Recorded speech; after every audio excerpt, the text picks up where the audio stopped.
Hello friends, welcome to my YouTube channel. અને આજે આપણે ધોરણ 11નું યુનિટ 1નું રીડ 2 ધ વાઇલ્ડ સેવિયર એટલે કે રક્ષક, વન્યજીવ રક્ષકની વાત આજના વિડીયો લેક્ચરમાં કરવાના છીએ.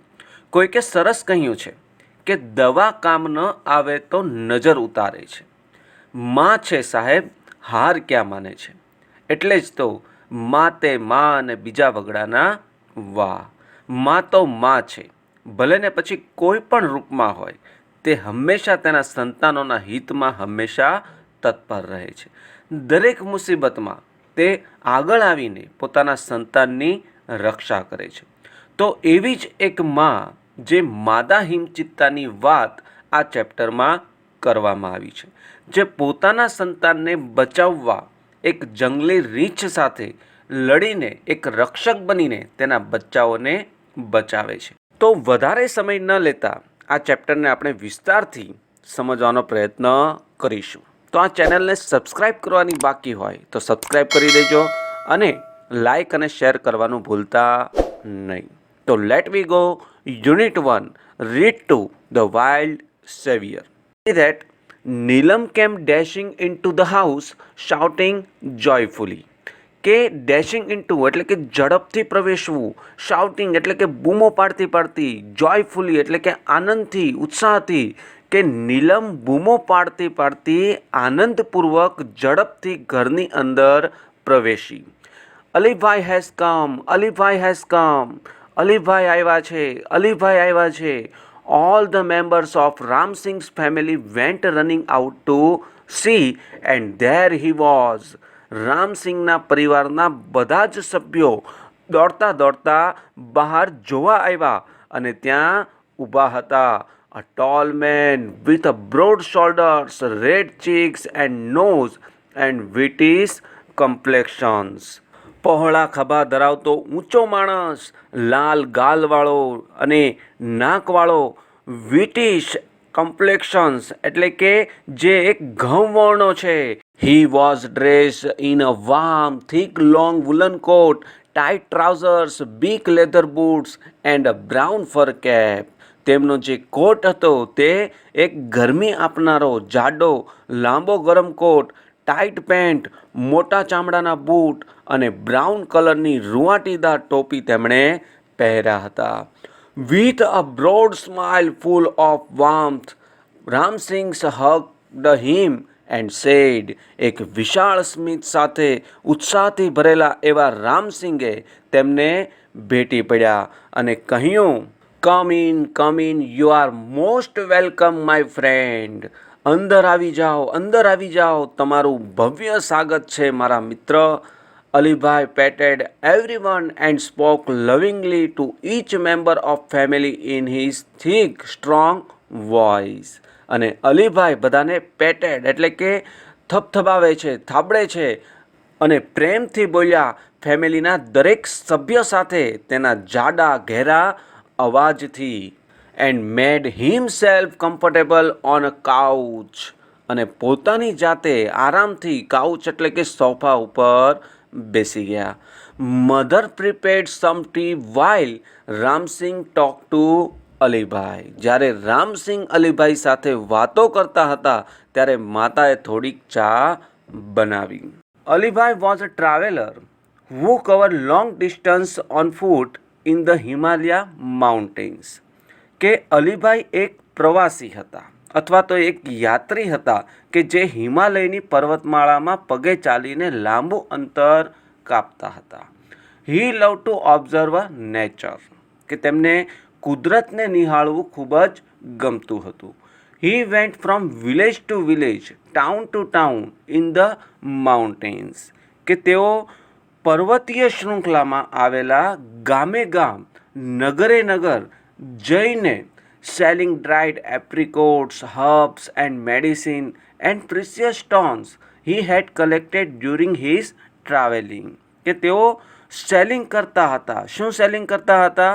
કે એપ્રિકોટ્સ એટલે કે જરદાળુ, હર્બ્સ એટલે કે ઔષધિયા, મેડિસિન એટલે કે ઔષધિઓ અને પ્રિસિયસ સ્ટોન્સ એટલે કે કિંમતી પથ્થરો કે જે તેમણે યાત્રા દરમિયાન તેમણે જે એકઠા કર્યા હતા તે ગામે ગામ નગરે નગરે જઈને તેઓ સેલિંગ કરતા હતા, વેચતા હતા. Where have you been this time asked Ramsingh. રામસિંગે પૂછ્યું કે હાલમાં તમે ક્યાં છો? I went up the high mountains up to the borders of India and Tibet. કે હું ભારત અને તિબેટની બોર્ડરના પર્વતોની ઊંચે સુધી ગયો હતો. Alone asked Neelam. એકલા? નીલમે પૂછ્યું. Of course I am use to it. કે હા તો હું તો યુઝ ટુ એટલે કે હું તો ટેવાયેલો છું. Well I will stay here only for a night. Tomorrow morning I shall leave, he said. કે સારું, હું તો ફક્ત આજ રાત સુધી જ અહીં રોકાવાનો છું. આવતીકાલે સવારે હું રજા લઈશ, એવું તેમણે કહ્યું. No Alibhai no, we won't let you go. ના અલીભાઈ ના, અમે તમને જવા નહીં દઈએ. You have to tell us your hill stories, said Neelam. નીલમે કહ્યું, તમારે અમને પર્વતોની વાર્તા કહેવી પડશે. After lot of insistence he agree to stay for 2 days. પછી અતિશય ઇન્સિસ્ટન્સ એટલે કે આગ્રહથી તે 2 દિવસ રોકાવા સહમત થયા. That night they all kept awake till late, sitting on his bed, listening to his interesting travel experiences. કે તે રાત્રિએ તેઓ બધા રાત્રે મોડે સુધી તેમની પથારી ઉપર તેમની યાત્રાની રસપ્રદ અનુભવો સાંભળવા બેસી રહ્યા હતા. Alibhai began telling his story. It was almost a couple of hours to the nearest village. કે અલીભાઈએ તેમની વાર્તા કહેવાનું શરૂ કર્યું.